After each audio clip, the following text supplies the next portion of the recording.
नमस्कार दोस्तों, मैं रस्तोगी स्वागत करता हूं आपका एक बार फिर से वी एकेडमिक्स पे। इस वीडियो में हम देखने वाले क्लास 12 की जो हमारी ज्योग्राफी है, मानव भूगोल का मूल सिद्धांत, इसका चैप्टर 2 का पार्ट 1 मैं ऑलरेडी पढ़ा चुका हूं। उसका लिंक आपको डिस्क्रिप्शन में मिल जाएगा। तो चलिए शुरू पार्ट 2 करते हैं हम। इस वीडियो का पहला टॉपिक है हमारा जनसंख्या वृद्धि या परिवर्तन। तो आइए देखते हैं कि जनसंख्या वृद्धि किसे कहते हैं या परिवर्तन क्या है।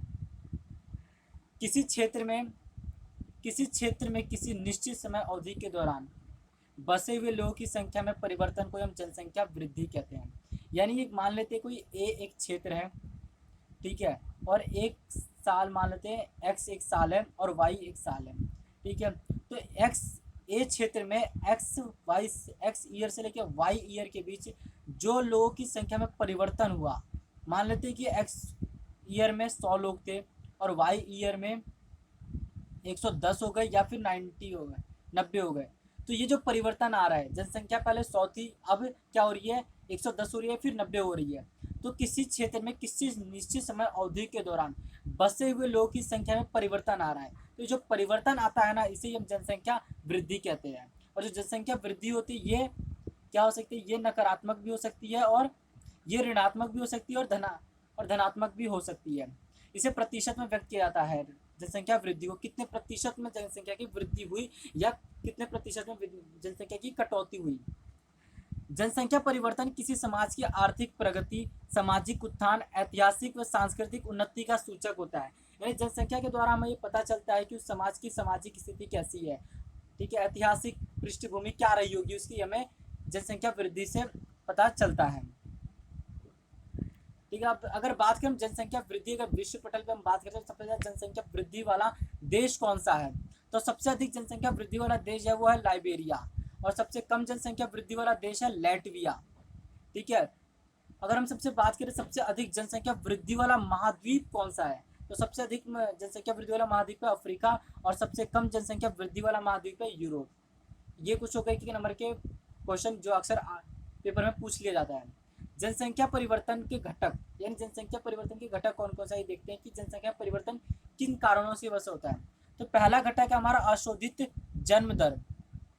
अशोधित जन्म दर को किसी क्षेत्र में किसी वर्ष के दौरान प्रति 1000 स्त्रियों पर जन्म दिए गए जीवित बच्चों के रूप में व्यक्त किया जाता है। यानी किसी क्षेत्र में मान लेते क्षेत्र ए है, ठीक है, और एक वर्ष के दौरान किसी एक एक्स वर्ष के दौरान, ठीक है, स्त्रियों द्वारा जीवित बच्चों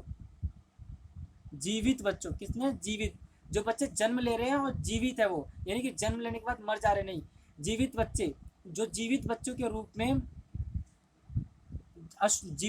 रूप में इसे अशोधित जन्म दर को व्यक्त किया जाता है। अगर हम बात करें अशोधित जन्म दर का एक फॉर्मूला होता है, तो उसका फॉर्मूला है किसी वर्ष विशेष में जीवित जन्म बटे में किसी क्षेत्र में वर्ष के मध्य की जनसंख्या और गुणे में 1000। ये हमारा हो जाता है अशोधित जन्म दर। अब अगला आता हमारा घटक अशोधित मृत्यु दर। अशोधित मृत्यु दर क्या है, अशोधित मृत्यु दर को किसी क्षेत्र में किसी वर्ष के दौरान प्रति 1000 जनसंख्या के पीछे मृतकों की संख्या के रूप में व्यक्त किया जाता है। यानी एक वर्ष के दौरान किसी क्षेत्र में मानते हैं एक्स ए क्षेत्र में एक्स ईयर में प्रति 1000 जनसंख्या, यानी 1000 में से कितने लोगों की मृत्यु हुई है, तो उन मृतकों को हम अशोधित मृत्यु दर के रूप में व्यक्त करते हैं। इसका भी फॉर्मूला है अशोधित मृत्यु दर का किसी वर्ष विशेष में मृतकों की संख्या बटे में उसी वर्ष के मध्य की जनसंख्या और गुणे में 1000। तो ये फॉर्मूला हो जाता है हमारा अशोधित मृत्यु दर का। अगला जो घटक है वह है प्रवास। प्रवास देखते पहले किसे कहते हैं, जनसंख्या का एक स्थान से दूसरे स्थान पर आवागमन प्रवास कहलाता है। यानी जब जनसंख्या एक स्थान से किसी दूसरे स्थान पर आती है या वहां से इधर जाती है, तो ये जो आवागमन आने जाने की प्रक्रिया हो रही है, इसे हम क्या कहते हैं, आवास कहते हैं। जो लोग जिस स्थान से गमन करते हैं उस स्थान को उद्गम स्थल कहते हैं, और उद्गम स्थल जो होता है ना, जनसंख्या में कमी को दर्शाता है। इसको एक एग्जांपल की तरह समझते हैं कि देखिए एक जगह है ए, दूसरा जगह है बी, ठीक है, तो लोग ए से बी की ओर जा रहे हैं, तो जो ए से लोग जा कर रहे हैं बी पे, तो ए जो है वो क्या हमारा उद्गम स्थल है, क्योंकि यहाँ से लोग बी पर जा रहे हैं, ठीक है। और जो यहाँ से अगर लोग जा रहे हैं तो ऑब्वियसली आपकी जनसंख्या में कमी आएगी। अगर यहाँ पे 100 जनसंख्या है और यहाँ से 90 मान लेते 10 चले गए तो यहाँ पे जनसंख्या कितनी रह जाएगी, 90 रह जाएगी। तो जनसंख्या में कमी आ रही है। वही अगर बात करें जो लोग जिस स्थान पर जाकर बसते हैं उसे हम गंतव्य स्थल कहते हैं। और गंतव्य स्थल क्या कहते हैं, जनसंख्या में वृद्धि को दर्शाता है। ठीक है। तो अगर ए से लोग कहाँ गए, बी पे गए। ठीक है। तो लेकिन बी पे जब गए जो लोग जाते हैं तो उसको पहुंचते हैं वहाँ पे, तो इसे हम क्या कहते हैं, गंतव्य स्थल कहते हैं। ठीक है। और जब यहाँ पे लोग आ रहे हैं, मान लेते ए से लोग 10 लोग बी पे आए थे, तो ऑब्वियसली यहाँ पे जो जनसंख्या थी, मान लेते एक्स जनसंख्या थी, तो वहाँ पे 10 प्लस हो जाएगी। ठीक है। तो वहाँ पे जनसंख्या में वृद्धि हो जाती है। तो ये हो जाता है हमारा जनसंख्या में वृद्धि को कौन दर्शाता है, गंतव्य स्थल दर्शाता है। तो ये हमारा प्रवास हो गया जो कि एक जनसंख्या वृद्धि का घटक है। हमारा अगला टॉपिक बढ़ते हैं कि प्रवास को प्रभावित करने वाले कारक। प्रवास क्यों होता है, क्यों एक जगह से दूसरी जगह पर लोग जाते हैं। तो इस कुछ कारण रहेंगे। तो पहला कारक हमारा प्रतिकर्ष कारक और दूसरा हमारा अपकर्ष कारक। प्रतिकर्ष कारक क्या है कि देखते हैं। प्रतिकर्ष मतलब ढकेलना, लोगों को ढकेलते हैं। ऐसे कौन से कारण है जो लोगों को अपनी ओर उस जगह को छोड़ने के लिए मजबूर कर देते हैं। तो रहन सहन की निम्न दशाएं होती है, वहाँ पे ज़्यादा मूलभूत सुविधाएं, सड़क, पानी, परिवहन मिलता ही नहीं है, संचार की सुविधाएं नहीं होती, तो वहाँ पे लोग छोड़कर जगह को जाना छोड़ के जाने के लिए मजबूर हो जाते हैं। पसंद तो नहीं करते लेकिन मजबूर हो जाते हैं। राजनीतिक उपद्रव होता रहता है वहाँ पे, प्रतिकूल जलवायु होता है, प्राकृतिक आपदाएं आती रहती है वहाँ पे, जहाँ बाढ़ आ गया, कहीं भी भूकंप आ जाता है, ठीक है, बादल फट जाता है वहाँ पे कहीं भी। तो ये ऐसी जो प्राकृतिक आपदाएं होती है तो ये लोगों को उस जगह को छोड़ के जाने के लिए मजबूर कर देती है। महामारियाँ भी लोगों को मजबूर करती है उस जगह को छोड़ के। और सामाजिक और आर्थिक रूप से पिछड़ापन, यानी वहाँ पे सामाजिक विकास नहीं हो रहा, लोग इंडस्ट्री नहीं बन रही है, रोजगार के अवसर उत्पन्न नहीं हो रहे हैं, तो वो लोग भी क्या करते हैं, उस जगह को छोड़कर जाने के लिए मजबूर हो जाते हैं। दूसरा कारण हमारा अपकर्ष कारक। ऐसे कौन से कारक है जो लोगों को अपनी ओर आने के लिए आकर्षित करते, खींचते हैं अपनी तरफ। ठीक है। तो वो है काम के बेहतर अवसर। लोग अगर काम के बेहतर अवसर मिल रहे हैं, रोजगार के अवसर मिल रहे हैं, तो लोग वहाँ पे जाना पसंद करते हैं। जैसे शहरों में, गाँव से लोग शहरों में जाना पसंद करते हैं क्योंकि शहरों में उनको रोजगार मिलता है, पैसा उनको मिलता है, रहन सहन की अच्छी दशाएं होती है। शहरों में क्या होता है कि वहाँ पे स्वास्थ्य सुविधाएं मिल जाती है, सड़कें वहाँ पे अच्छी होती है, तो ये क्या है कि रहन सहन और घर भी उनको सस्ते दामों में मिल जाता है और अच्छी सुविधाओं के साथ। तो ये क्या है, लोगों को अपनी ओर आकर्षित करती है। शांति और ठहराव बना रहता है, जीवन और संपत्ति की सुरक्षा बनी रहती है, और अनुकूल जलवायु होता है। अगर अनुकूल जलवायु, जहाँ पे ना तो ज़्यादा गर्मी है ना ज़्यादा सर्दी है, तो ऐसी जगहों पे लोग जाना पसंद करते हैं। तो ये कुछ कारक हो गए जो कि प्रवास को प्रभावित करते हैं, लोगों को एक जगह से दूसरी जगह जाने के लिए मजबूर करते हैं। अब बात करें जनसंख्या वृद्धि। विश्व में जनसंख्या वृद्धि की प्रवृत्तियाँ कैसी रही है, जनसंख्या का विकास कैसे हुआ, कैसे जनसंख्या में वृद्धि हुई शुरू से लेकर अब तक। अगर बात करें वर्तमान में, आज के टाइम में वर्तमान में विश्व की जनसंख्या 600 करोड़ से भी अधिक है। इस आकार तक पहुंचने में जनसंख्या को शताब्दियां लगी। ये नहीं कि अचानक है, आज उठे और कल इतनी सारी इतनी सारी जनसंख्या हो गई 600 करोड़। इसको उठने में टाइम लगा है। तो आरंभिक वर्षों में क्या होता है कि विश्व की जनसंख्या धीरे धीरे बढ़ी। पिछले 100 वर्षों में जनसंख्या में आश्चर्यजनक दर से वृद्धि है। यानी शुरू में जब मानव सभ्यता का विकास हुआ तब वहाँ पे जनसंख्या का विकास तो धीमे हुआ, लेकिन अगर पिछले 100 साल की बात करें तो जनसंख्या बहुत तेज गति से बढ़ी है।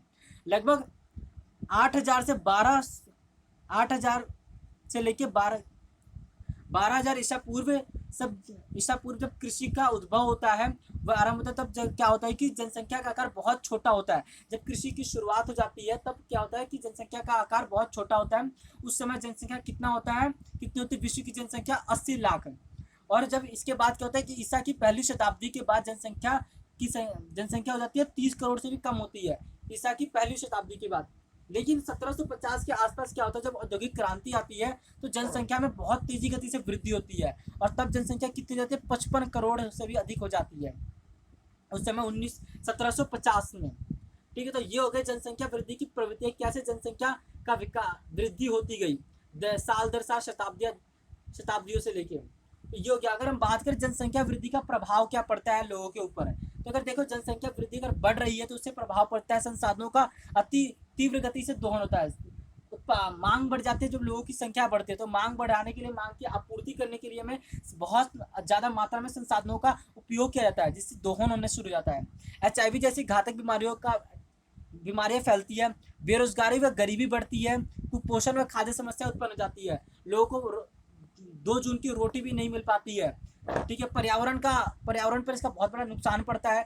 आर्थिक विकास तो रुक जाता है, क्योंकि जो सरकारें होती है लोगों ज़्यादातर क्या होती अपनी जनसंख्या की आवश्यकताओं को पूरा करने में अपना पैसा खर्च कर देती है, तो आर्थिक विकास हो ही नहीं पाता है। सामाजिक बुराइयों का जन्म होता है, कई ऐसी सामाजिक बुराई, लोगों को रोजगार नहीं मिल रहा है, गरीबी में जी, तो लोग क्या कहते हैं कि बहुत सामाजिक बुराइयों जैसे नशे शुरू कर देते हैं, आपराधिक घटनाएं बढ़नी शुरू हो जाती है। तो ये कुछ नकारात्मक प्रभाव है जो कि जनसंख्या वृद्धि के कारण उत्पन्न होती है। तो ये हमारा हो गया जनसंख्या वृद्धि का प्रभाव। अब हमारा अगला टॉपिक और लास्ट टॉपिक है इस चैप्टर का, जनांकीय संक्रमण सिद्धांत। तो आइए देखते हैं ये क्या जनांकीय संक्रमण सिद्धांत।